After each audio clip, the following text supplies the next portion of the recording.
Vamos lá então fechar o mês de agosto, o mês que foi meu mês de férias. Então, consequentemente, eu acabei lendo bem mais do que eu esperava. Engraçado que a gente não tem noção do quanto que tá lendo até chegar no fim do mês e colocar a pilha de livro em cima do outro. É aí que a gente percebe o quanto que a gente foi além do que a gente esperava, do que a gente imaginava.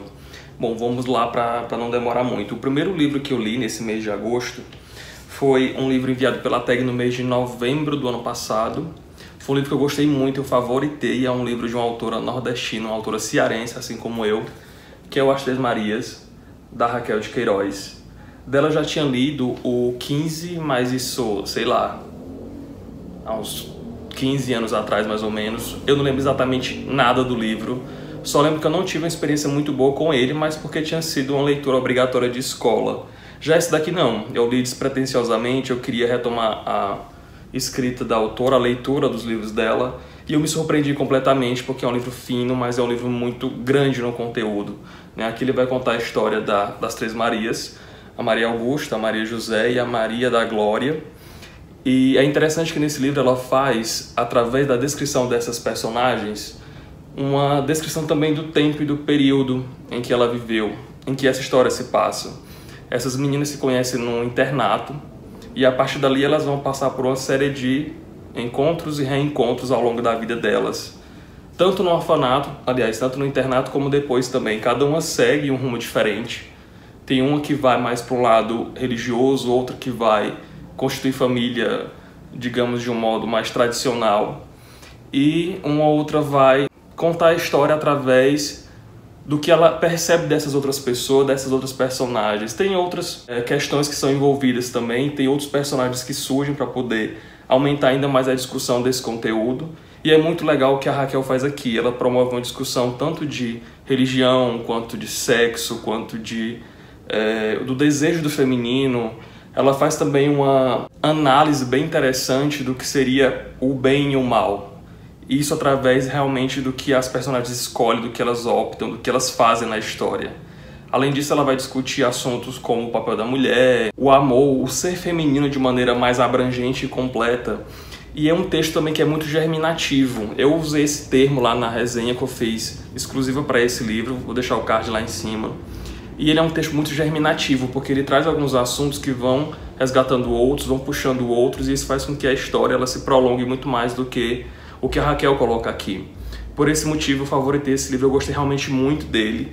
Foi um livro, inclusive, que me lembrou muito, aliás, não que tenha me lembrado, mas ele me provocou uma reflexão acerca de pessoas no meu entorno que talvez passaram por situações semelhantes ou viveram um contexto muito parecido.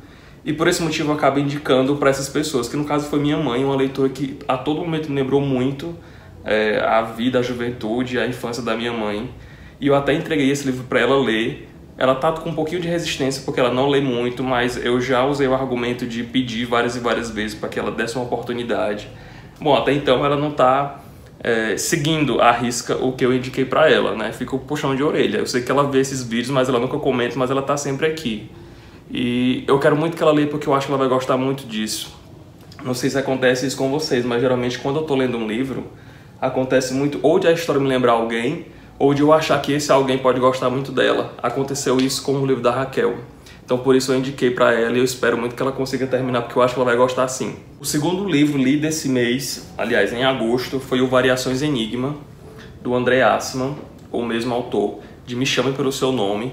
Esse foi um livro que eu também gostei muito, inclusive gostei mais do que o Me Chame Pelo Seu Nome, que isso foi motivo de algumas discussões lá no Instagram e em outras, enfim, em outras conversas que eu tive com pessoas que leram os dois livros.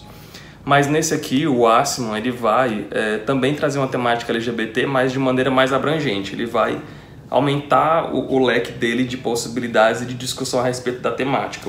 Por isso que eu gostei tanto dele, porque realmente é uma escrita mais madura, é uma escrita mais ousada e é realmente mais desafiador para quem se debruça, se dedica a ler esse livro. A gente vai ter um protagonista aqui que vai passar por 4 momentos distintos, e cada momento é um capítulo que, na verdade, eu gosto de tratar isso como 4 contos. Eu acho que funciona melhor assim. E em cada um deles a gente percebe como que esse personagem ele muda, ele vai alterando os desejos, as vontades, ele vai mudando, por assim dizer, que é o que acontece com a gente, na verdade, né? nenhum ser humano ele é único, ele é fixo, ele não é uma árvore, né? Ele se transforma, ele se muda, ele se atualiza e ele realmente se altera em diversos aspectos a partir das vivências que ele tem, que a gente tem no caso. E é isso que acontece com esse cara. Ele tem realmente uma questão sexual muito forte com ele. Ele não sabe lidar a princípio com esses desejos e essas vontades, mas ele lida da melhor forma como ele consegue. Talvez por isso soe estranho para algumas pessoas, talvez por isso seja um pouco mais incômodo para algumas delas deparar com uma história dessa. Mas é realmente muito real o que ele coloca ali. A escrita do Aciman nesse livro é muito robusta, ela é muito bem elaborada, o texto ele não tem uma estrutura muito simples, ela é realmente mais bem trabalhada nesse sentido. E por esse motivo eu gostei bem mais dele. Mas ele traz alguns aspectos comuns, como Me Chame Pelo Seu Nome, como por exemplo o frescor que a história traz. Ela é ambientada em lugares bem abertos, bem dia, e também faz uma viagem para outros locais da Itália e também dos Estados Unidos. Então por isso tem algumas semelhanças sim. Afinal o mesmo autor, então claro que vai ter algumas particularidades que vão estar em um e vão estar em outro também.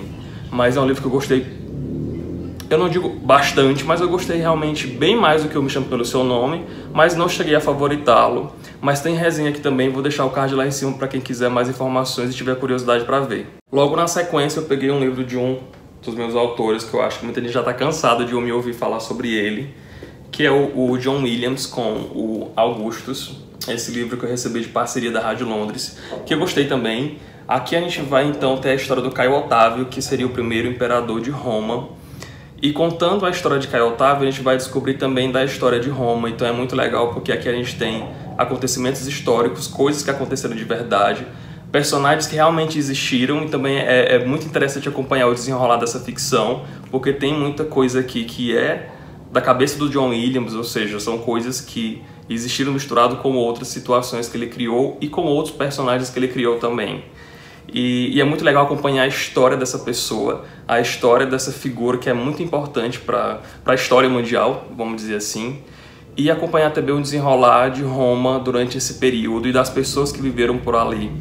É um livro que vai contar muito também sobre traições, sobre alianças, sobre a morte, sobre perdas, né? Eu acho que a perda aqui é uma coisa que está sempre presente e é uma peça fundamental.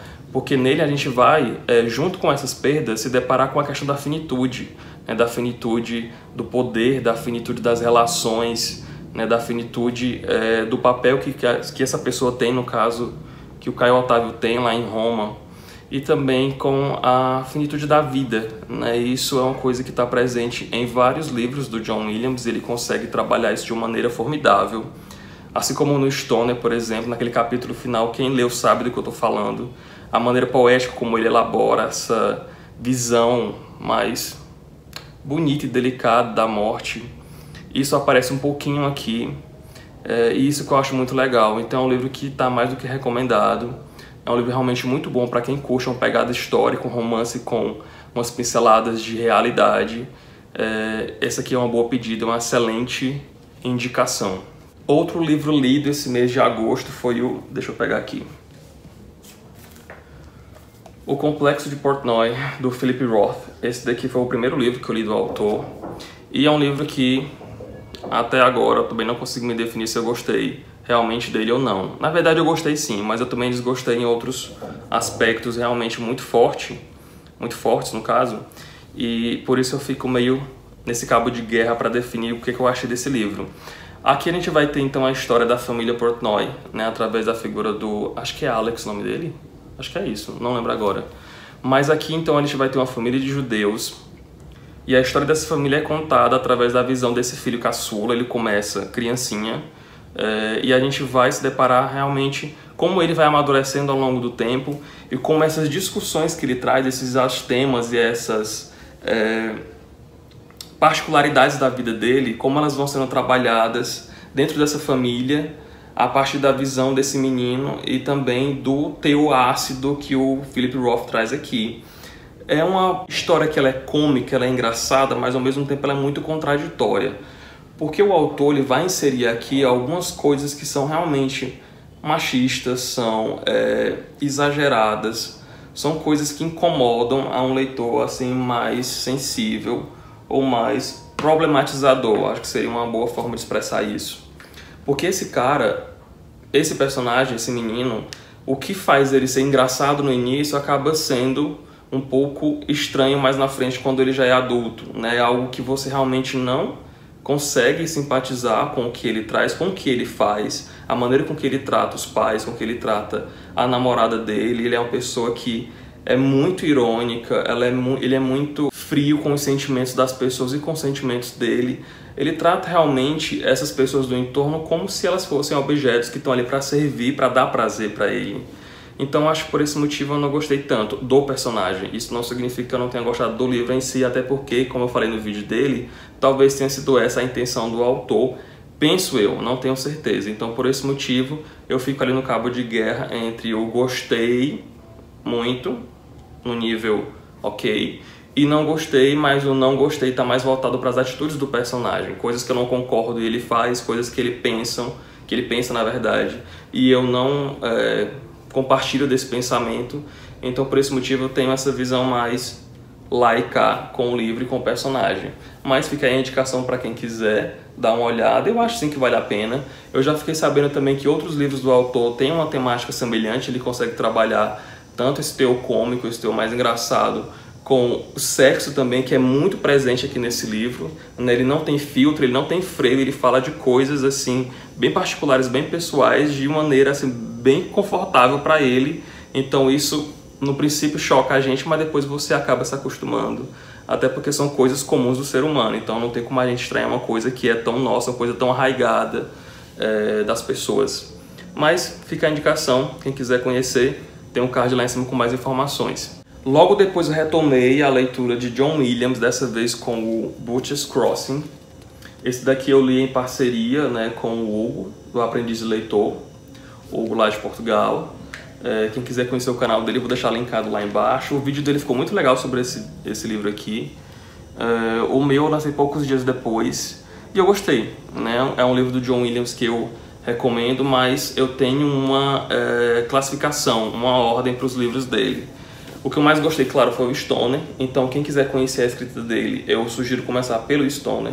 Depois eu colocaria esse daqui em segundo lugar. E por último, o Augustus, né? Eu acho que seria uma classificação assim mais coerente com o que eu achei de cada um deles. Aqui a gente vai ter uma viagem sendo contada dentro do deserto americano. Eu vejo como um deserto aquele cenário, né? O personagem aqui, que é o William Andrews, ele vai chegar nessa cidade de Butcher's Crossing, uma cidade que ele não conhece, realmente não conhece ninguém que está ali, ele nunca foi naquele local. E lá ele se depara com vários personagens que vão se juntar a ele nessa empreitada, que é ir para as montanhas à procura de búfalos para poder conseguir a pele e comercializá-la depois. Só que nessa viagem várias coisas acontecem e é uma busca, na verdade, pela identidade, né? Através dessa procura de búfalos, na verdade, o que o personagem, o protagonista, vai encontrar é uma busca por ele próprio, pelo seu passado e pela pessoa que ele é. Ele vai se deparar com situações bem impactantes, situações bem limites, e isso vai fazer com que ele procure, na verdade, uma sobrevivência. Mas essa sobrevivência é, na verdade, resgatar aquilo que ele é, né? Aqueles aspectos que são mais particulares dele, e assim ele vai se definir como pessoa, como sujeito. E quando ele volta para essa cidade depois de passar um bom tempo no alto dessa montanha, ele vai voltar totalmente modificado. E a história vai tomar um rumo mais um pouco existencial, mas o texto não tem uma pegada de tom mais filosófico nem nada do tipo. É uma leitura bem fácil, uma leitura tranquila, mas é uma leitura bem parada, né? Como os livros do John Williams são, eles não têm sobressaltos, não têm muitos altos e baixos, e o que ele vai conseguir do leitor, o que ele vai prender a leitura aqui é realmente a maneira como ele escreve, que eu acho muito bonita. É uma maneira muito poética, muito elaborada de se contar uma história. E eu sou apaixonado pela escrita desse autor, então, claro que eu recomendo Butcher's Crossing, John Williams. Tem card lá em cima também, porque eu fiz vídeo dele. Por último, eu li um livro de um autor que eu também não conhecia. Foi um livro enviado pela Tag no mês de agosto. Um livro policial, né, que se diz policial, que é o A Promessa. e o A Pane, do Frederic Dürrenmatt. E eu favoritei esse livro porque eu gostei muito, muito, muito mesmo. Eu fiquei realmente surpreendido, porque eu não esperava tanto dele, né? Ainda mais por ser... não que eu tenha problemas com livros policiais, mas eu realmente não tenho o hábito de gostar tanto assim de um livro com uma temática semelhante a essa daqui. Mas por qual motivo? Ele destoa completamente de vários livros que eu li desse gênero. Em que sentido? A história aqui ela não fica presa apenas a essa questão: quem que é o assassino, o que foi que aconteceu. Ele sim tem essa questão bem forte, bem envolvida, né? A gente fica querendo saber o que de fato aconteceu com essas pessoas, mas o desenrolar, o desenvolvimento dessa história é realmente o que muda ele, o que faz com que ele seja algo além de um romance policial. É uma história completamente envolvente, muito intrigante, e você não consegue largar até você descobrir o que aconteceu de fato ali. E à medida com que as coisas vão acontecendo, você vai criando hipóteses na sua cabeça, mas todas elas vão por água abaixo, porque aquilo que você imagina que aconteceu não é o que aconteceu, ou então acontece bem antes do que você esperava, e depois você se pergunta, ué, o que vai acontecer? O que o autor vai me entregar mais? Porque era isso que eu pensava que era. Mas não era só isso, ele consegue lhe dar mais dados, mais informações, ele traz à tona outras coisas e você fica realmente cada vez mais surpreso com o que ele vai colocando ali dentro. E é muito, muito bom, realmente muito bom. A Pane é uma novela bem curtinha também, que vai contar sobre a chegada de um cara, de um viajante numa residência de um senhor que está promovendo uma festa e com alguns amigos, todos da área jurídica, né, são aposentados, e lá ele faz uma espécie de jogo durante um jantar, que é uma simulação de um tribunal, e quem que vai ser o réu? Esse próprio personagem que está chegando lá pela primeira vez. E ele tem um final completamente inesperado, ele tem uma pegada que vai deixar você realmente se perguntando, ué, né, o que é que eu acabei de ler, o que foi isso que eu encontrei aqui? E é muito legal quando uma leitura consegue fazer isso com você. Você fica realmente se perguntando, né, o que é que aconteceu aqui que eu não sei, alguém me explica. Esse livro consegue fazer isso. Um livro que eu gostei realmente muito, né? Vou deixar o card lá em cima porque também tem resenha dele. E quem tiver oportunidade, leia, porque realmente é uma experiência riquíssima e encantadora também. Com certeza ela vai fisgar qualquer pessoa que se dedicar à leitura dela. Bom, essas foram as minhas leituras do mês de agosto, né? Como eu falei, eu realmente fiquei surpreso com o tamanho da pilha que ficou. Não imaginava que eu tinha conseguido ler tanto, mas foi um mês de férias, então é um mês bem atípico. Então a gente consegue se dedicar um pouco mais e até ter um resultado melhor ou maior do que a gente esperava. Me deixa nos comentários o que é que você leu, me diz se você já leu algum desses também, o que é que você achou, se você concorda comigo ou não.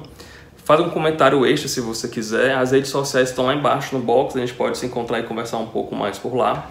Não esqueça de avaliar o vídeo, obrigado por ter assistido e até mais.